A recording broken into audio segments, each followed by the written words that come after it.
Welcome to Healthy Living. I am honored today to be in the presence of Dr. Kevin Jones.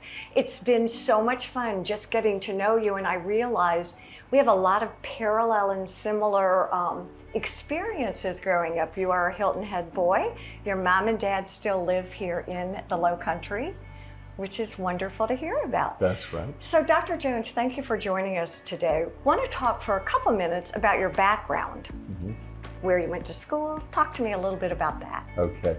Well, I did grow up here locally on Hilton Head. And, of course, went to school on Hilton Head and even in Bluffton for a while. And then, those were the days. Those were the days. It's totally different now. Yes, it is. But I think things continue to get better.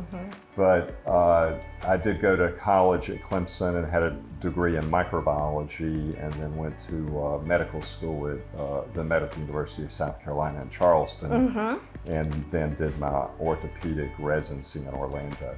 So, after that, returned to the area. Returned to the area, and now you're here at Novant, and it's exciting. What brought you to Novant?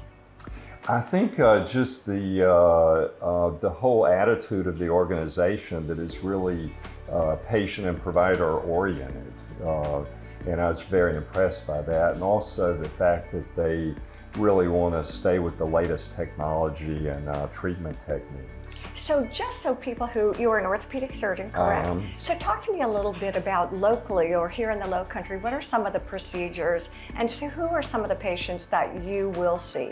So my specialty is hip and knee reconstruction, so I do mostly hip and knee replacements. Okay. And so, as you know, we've got a very active population here. Yes, I know. And an active retired population. People want to be out there doing things. And as a result of that, you know, with wear and tear on joints and repetitive motion, you get ultimately damage to the joints with time, which is, for most people, osteoarthritis, where you lose the cartilage in the joint. And so we treat that initially by conservative techniques. And what does that mean? So things that don't involve surgery. So things that you would think about would be steroid injections to give some relief.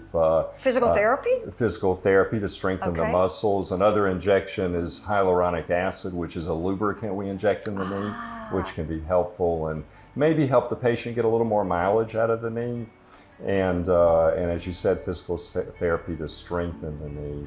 And sometimes even bracing is another option for some people. And for hips, how do I know if I may be a candidate for a hip replacement? So I think I look at pain and activity. So if you get to where you can't do the things you need to do or you like to do, or you're having a lot of ongoing pain, then I think it's time to start thinking about a procedure to replace the joint.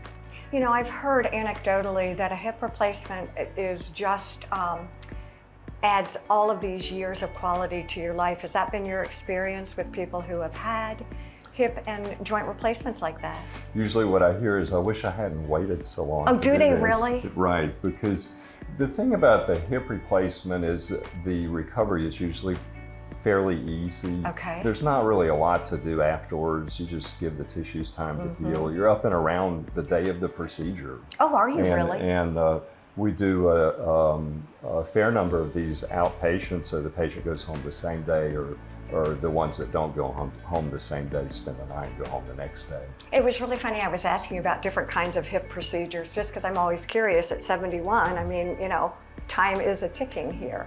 But you said it's really about the person who does the procedure. If they do it over and over and over again, they're great at it. Yes, so this is one thing I think you have to look at. It's important that the surgeon does a lot of these. It needs to be a procedure that he does over and over again. And also I think it's important that your physical therapist, with knee replacements, not as much with hips, that they do that over and over again. But there are different approaches to get to the hip.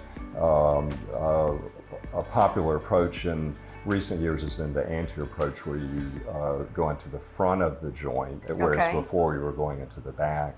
And then I'm doing a newer technique. I did the anterior approach for a number of years, and then a new approach came along called direct superior, where we go in above the IT band, but it's back toward the back again. Yeah, interesting. And I feel like if we can stay away from the IT band, which is a band of tissue that extends down the side of the thigh, if we can avoid that, it helps speed the recovery. You love this, don't you? I do. Everything This is all I about the wanna do. challenge. I think it's great. We're going to take a quick break. Okay. And we're going to talk to Dr. Edward Blocker, and you all work together, and I think that'll be great. And then we're going to get the two of them together, and we're going to talk about this magic equipment behind us. This is something special. Stay with us here on Healthy Living. There's more to come.